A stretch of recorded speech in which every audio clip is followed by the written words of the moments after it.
Bienvenue dans cette vidéo d'enseignement dédiée à l'étude échographique de l'articulation métacarpophalangienne du pouce. Dans un premier temps, nous allons rappeler les structures anatomiques présentes à la face dorsale de l'articulation métacarpophalangienne du pouce.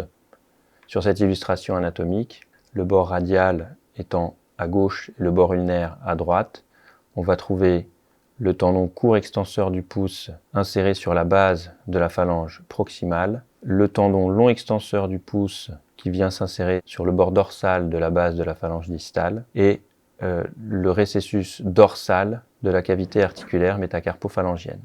Nous allons maintenant passer à la démonstration échographique. Dans un premier temps, on va réaliser l'étude du bord dorsal de l'articulation métacarpophalangienne du pouce. Pour cela, on place la main du patient en position neutre sur le bord ulnaire et on peut commencer par une coupe longitudinale sur l'articulation métacarpophalangienne. Sur cette coupe, on peut observer les corticales dorsales de la phalange proximale et de la tête du premier métacarpien.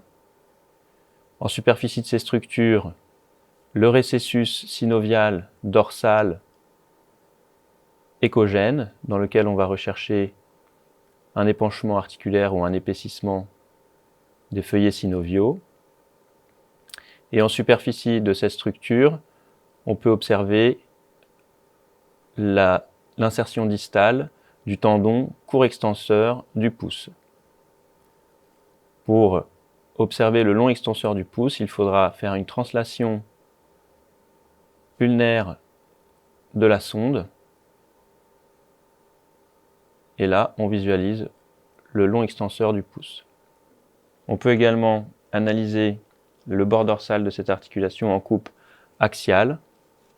Nous aurons alors sur le bord ulnaire le long extenseur du pouce, sur le bord radial le court extenseur du pouce en superficie de la tête du premier métacarpien.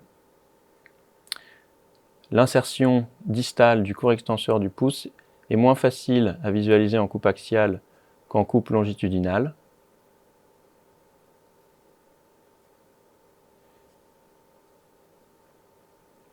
Et la bandelette sagittale est visualisée en périphérie, de part et d'autre, du court extenseur du pouce.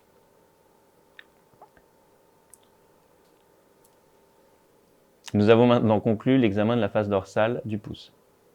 Voici maintenant une illustration anatomique des éléments que l'on peut observer sur une vue latérale de l'articulation métacarpophalangienne du pouce. Sur ce schéma simplifié, on retrouve l'insertion distale du muscle et du tendon court abducteur du pouce sur l'ensemble phalange et sésamoïde radial et le ligament collatéral radial en profondeur. Nous allons maintenant passer à l'étude du bord radial de l'articulation MCP du pouce. On peut positionner le patient le dos de la main contre la table et on a donc le bord radial du pouce facilement accessible. À ce niveau,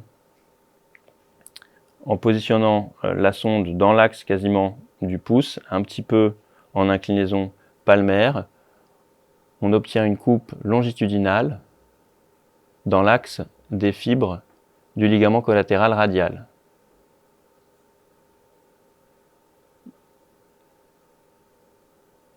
Il s'agit ici du faisceau principal du ligament collatéral radial. Le faisceau accessoire peut également être visualisé en réalisant une coupe quasiment axiale.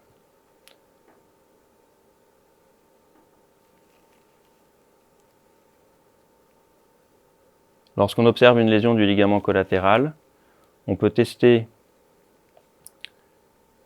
ce ligament et réaliser des épreuves dynamiques.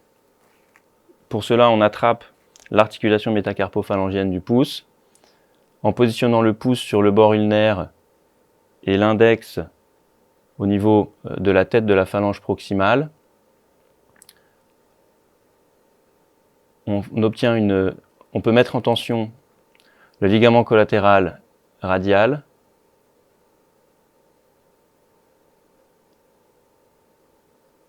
et rechercher un diastasis ligamentaire.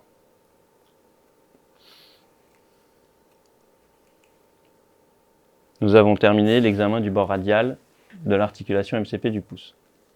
Maintenant, nous allons illustrer sur cette diapositive un cas de lésion proximale du ligament latéral externe. On peut observer une altération hypoéchogène de l'organisation fibrillaire de l'attache proximale du ligament collatéral radial sur la tête du premier métacarpien. La ligne pointillée jaune met en évidence le signe de la double corticale qui témoigne de l'avulsion du fibrocartilage sur lequel s'insère le ligament. L'étude dynamique et la mise en tension du ligament collatéral radial montrent bien sur cette rupture chronique la présence de quelques ossifications cicatricielles et la laxité du ligament collatéral. C'est la fin des illustrations de cas cliniques du bord radial. Nous allons maintenant démontrer sur cette vue schématique simplifiée médiale du pouce les structures que l'on peut observer sur le bord ulnaire. En superficie, l'insertion distale du court adducteur du pouce et en profondeur, le ligament collatéral ulnaire qui a un axe oblique en dorsopalmaire tendu entre la tête du premier métacarpien et la base de la phalange proximale. Nous allons maintenant réaliser la démonstration échographique de l'examen du bord ulnaire de l'articulation MCP du pouce. On va donc obtenir une coupe longitudinale pour analyser deux structures. La première, c'est le ligament collatéral ulnaire qui est tendu entre la tête du premier métacarpien et la base de la phalange proximale. C'est le faisceau principal du ligament, en superficie duquel on peut observer une fine structure aponévrotique qui correspond à l'aponévrose de l'adducteur, du court adducteur du pouce. Pour mieux le mettre en évidence, on peut réaliser quelques mouvements en douceur de flexion-extension de l'interphalangienne du pouce et on observe alors cette aponévrose bouger en superficie du ligament collatéral ulnaire. Lorsqu'il y a une lésion du ligament collatéral ulnaire, les mouvements de l'aponévrose peuvent être entravés par une rétraction souvent du fragment proximal du ligament collatéral qui va venir se mettre en boule sous l'aponévrose. Le faisceau accessoire peut également être observé dans une coupe quasiment axiale. Pour cela, on peut demander ou réaliser nous-mêmes une petite extension du pouce. On obtient alors une mise en tension du faisceau accessoire. L'autre épreuve dynamique qui peut être réalisée, c'est une mise en tension du faisceau principal du ligament collatéral ulnaire avec un déplacement du pouce et de l'index comme ceci pour ouvrir le bord ulnaire de l'interligne. Nous allons maintenant illustrer la pathologie du ligament collatéral ulnaire avec ce cas typique de rupture rétractée du ligament collatéral avec effet sténaire. Sur cette coupe échographique dans le long axe du ligament légendé, on peut observer une hypertrophie proximale du ligament mis en boule sous l'aponévrose de l'adducteur. Il y a également une ligne échogène qui correspond à la délimitation du moignon distal. Sur ces coupes transversales, on observe très bien le moignon proximal qui est rétracté en cranial sous l'aponévrose de l'adducteur en superficie du col du premier métacarpien. L'examen dynamique et la mise en tension du ligament permettent de voir se mobiliser le moignon distal et la laxité ligamentaire. L'examen dynamique faisant mobiliser l'aponévrose de l'adducteur par des flexions, extensions de l'articulation interphalangienne du pouce montre très bien sur cette boucle la limitation des mouvements de l'aponévrose en superficie de la lésion ligamentaire et le moignon proximal en boule bloquant les mouvements de l'aponévrose. C'est la fin de ces deux cas cliniques de ligaments illustrant la lésion du ligament collatéral ulnaire.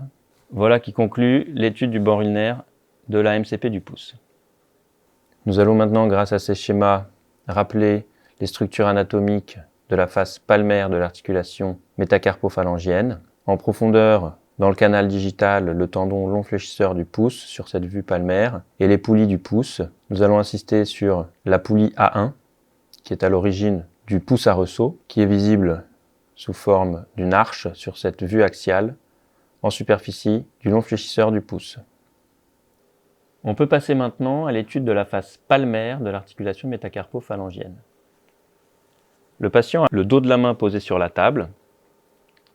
Pour obtenir une coupe échographique axiale sur laquelle on peut observer les deux sésamoïdes, le sésamoïde ulnaire et le sésamoïde radial, entre lesquels on peut observer la plaque palmaire, le long fléchisseur du pouce, et en superficie du long fléchisseur du pouce, cette structure arciforme qui correspond à la poulie A1. La poulie et le tendon peuvent également être étudiés en coupe longitudinale.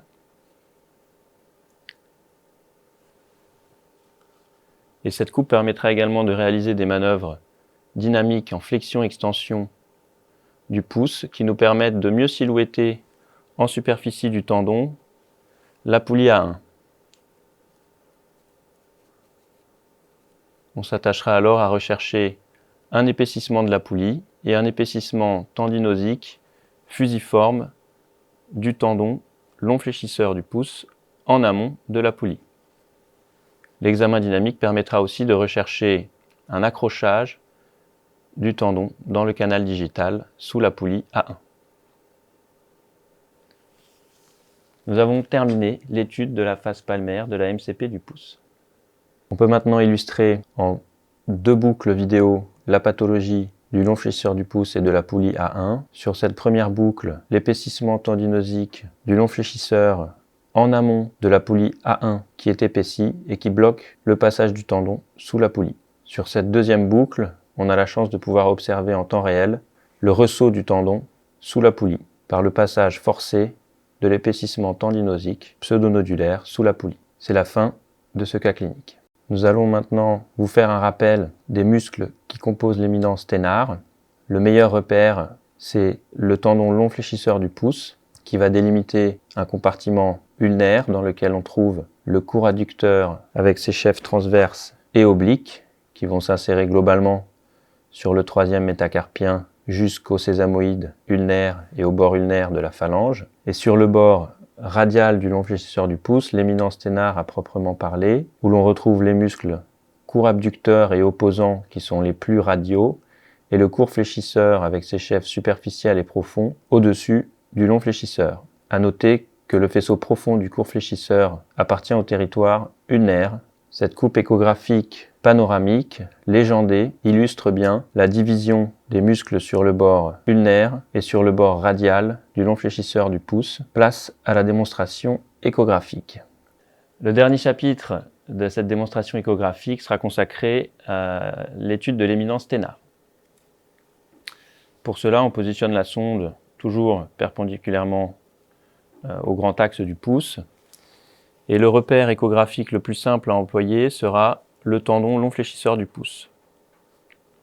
Sur le bord ulnaire de ce tendon, lorsqu'on translate la sonde sur le bord ulnaire, on va retrouver en superficie du deuxième et du troisième métacarpien développer les chefs obliques et transverses du muscle court adducteur du pouce.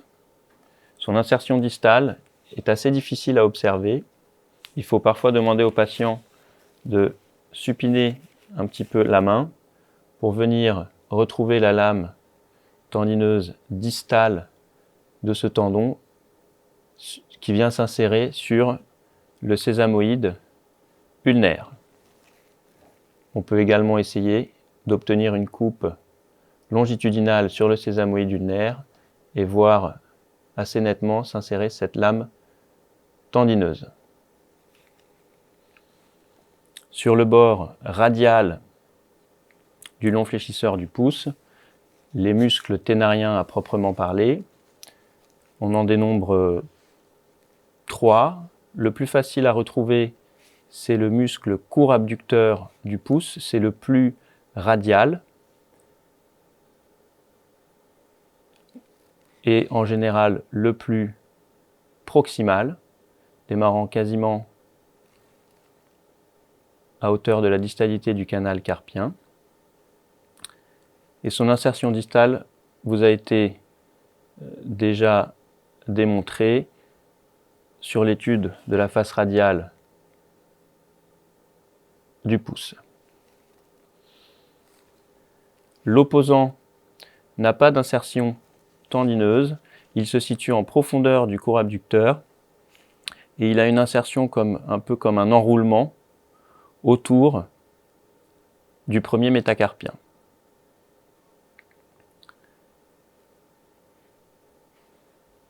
Si on le met dans le long axe, on peut tout de même observer une toute petite lame tendineuse sur la tête du premier métacarpien.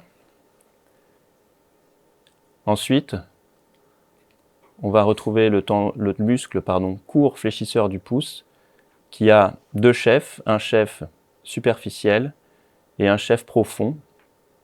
Il y a une particularité anatomique qu'il faut connaître, c'est que le chef profond répond au territoire ulnaire de la main, tandis que le chef superficiel répond au territoire médian. Le chef profond va cravater la face profonde du long fléchisseur du pouce pour rejoindre le chef superficiel et tous les deux vont venir s'insérer sur le sésamoïde radial.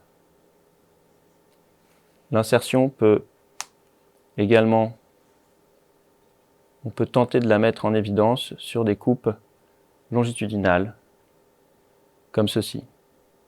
Cela permet également d'observer un des éléments de la sangle sésamoïdienne qui est le ligament sésamoïdo-phalangien radial.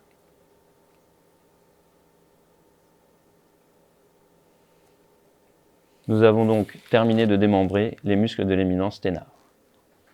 On peut illustrer la pathologie de l'éminence ténare avec le cas de ce patient, rugbyman, qui avait un gonflement douloureux de l'éminence ténare et du bord dorsal et radial de l'articulation métacarpophalangienne. On peut observer sur ces coupes longitudinales une altération hypoéchogène au sein du muscle court fléchisseur du pouce et quelques débris osseux de taille millimétrique. Cela correspondait à l'avulsion de l'insertion distale du court fléchisseur sur la tête du premier métacarpien, qui est illustré ici sur cette boucle par à nouveau un signe de la double corticale. C'est la fin de ce cas clinique. Voici qui conclut notre tour d'horizon de l'échographie des doigts, et j'espère que vous aurez compris l'anatomie et l'échographie des doigts, et que vous la maîtriserez sur le bout des doigts.